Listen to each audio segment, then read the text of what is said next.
আসসালামু আলাইকুম। আশা করি সকলেই ভালো আছেন। খাদ্য মন্ত্রণালয়ে একটি নিয়োগ সার্কুলার প্রকাশ করা হয়েছে, যেটা সরকারি স্থায়ী নিয়োগ সার্কুলার, রাজস্ব খাতভুক্ত একটি নিয়োগ সার্কুলার, যেখানে বলা হয়েছে যে বাংলাদেশের যে কোনো জেলার যে কোনো প্রার্থীরা আবেদন করতে পারবেন। অনলাইনের মাধ্যমে mofoodtelejob.com বিডি লিঙ্কের মধ্যে প্রবেশ করে আবেদনটি করতে হবে। তো আজকের এই ভিডিওর মাধ্যমে আমি আপনাদেরকে খাদ্য মন্ত্রণালয়ের এই নিয়োগ সার্কুলার নিয়ে বিষয়গুলো জানানোর চেষ্টা করব, যেখানে পদের নাম, পদের সংখ্যা, বেতন স্কেল, শিক্ষাগত যোগ্যতা রয়েছে, কিভাবে আবেদনটি করতে হয়, আবেদনের পর কিভাবে ফি জমা দিতে হয়, এ টু জেড বিষয়গুলো আপনাদেরকে এই ভিডিওর মাধ্যমে ক্লিয়ার করে দেবো। তো সম্পূর্ণ ভিডিওটা না টেনে একদম শেষ পর্যন্ত দেখার জন্য অনুরোধ করা হইল।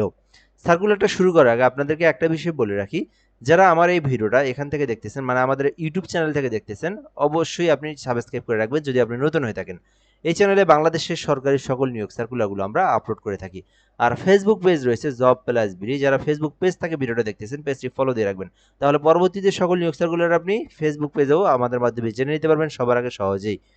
এই ছিল মূলত বিষয়। তো এখানে প্রথমত পদের নাম 60 মুদ্রাক্ষরী কাম কম্পিউটার অপারেটর, দুটি পদে নিয়োগ দেওয়া হবে।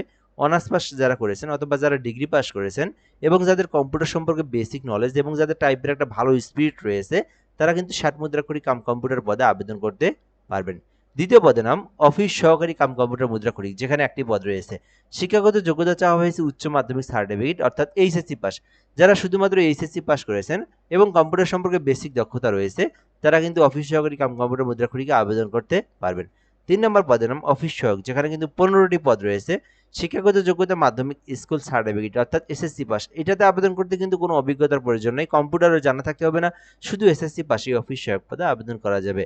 তো এখানে মোট 3টি পদের নাম রয়েছে। আপনার শিক্ষাগত যোগ্যতা অনুযায়ী আপনি যে পদে চান আবেদন করতে পারবেন।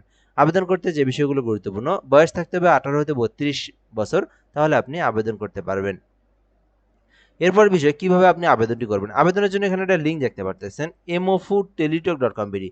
এই যে লিঙ্ক রয়েছে, এই লিঙ্কের মধ্যে প্রবেশ করে আপনাদেরকে আবেদনটা করতে হবে। লিঙ্কে প্রবেশ করলে দেখবেন একটা ফর্ম চলে আসবে। ওই ফর্মের মধ্যে পার্সোনাল তথ্য, তারপরে আপনার ঠিকানার তথ্য, এডুকেশনাল কোয়ালিফিকেশন এবং আপনাদেরকে একটা ছবি লাগবে 300 বাই 300 পিক্সেলের, একটা স্বাক্ষর লাগবে 300 বাই 80 পিক্সেলের। এই ছবি, স্বাক্ষর এগুলো আপনাকে সাইজ অনুযায়ী ক্রপ করে কেটে নিয়ে আপনাকে আবেদনে আপলোড দিতে হবে। আপলোড দেওয়ার পরে আপনাদেরকে আবেদনটা সাবমিট করতে হবে। এরপরে আপনাদেরকে সরকারি পেমেন্ট ফি জমা দিতে হবে। আর গুরুত্বপূর্ণ বিষয় হচ্ছে, আবেদনটা বর্তমানে চলমান রয়েছে। পুরো জুন মাসের 28 তারিখ পর্যন্ত আবেদনটি করতে পারবেন। তো আবেদনটা সাবমিট দেওয়ার পরে আপনাদেরকে সরকারি ফি জমা দিতে হবে। তো এখানে বলা হয়েছে, প্রথমত 1 ও 2 এর মধ্যে কেউ আবেদন করলে তার সরকারি ফি জমা দিতে হবে 112 টাকা এবং অফিস সহায়ক আবেদন করলে সরকারি ফি জমা দিতে হবে 56 টাকা। এটা দিয়ে আপনার পেমেন্টটা সম্পূর্ণ করতে হবে এবং এটার প্রসেসটা হচ্ছে mofood space user ID 16322 number send করে দিবেন। সেন্ড করলে একটা পিন নাম্বার দেওয়া হবে। পরবর্তীতে পিন নাম্বার দিয়ে 16322 নাম্বার সেন্ড করে দিলেই দেখবেন আপনার পেমেন্টটা কিন্তু সাকসেসফুলি সম্পূর্ণ হয়ে গেছে। তো চাইলে আবেদনটি করতে পারেন। বর্তমানে আবেদনটি চলমান রয়েছে। এটি একটি সরকারি স্থায়ী রাজস্ব খাতভুক্ত নিয়োগ সার্কুলার। বাংলাদেশের যে কোনো জেলার যে কোনো প্রার্থী আবেদন করতে পারবেন। ভিডিওটা এই পর্যন্তই। ধন্যবাদ। ভালো থাকবেন। আসসালামু আলাইকুম।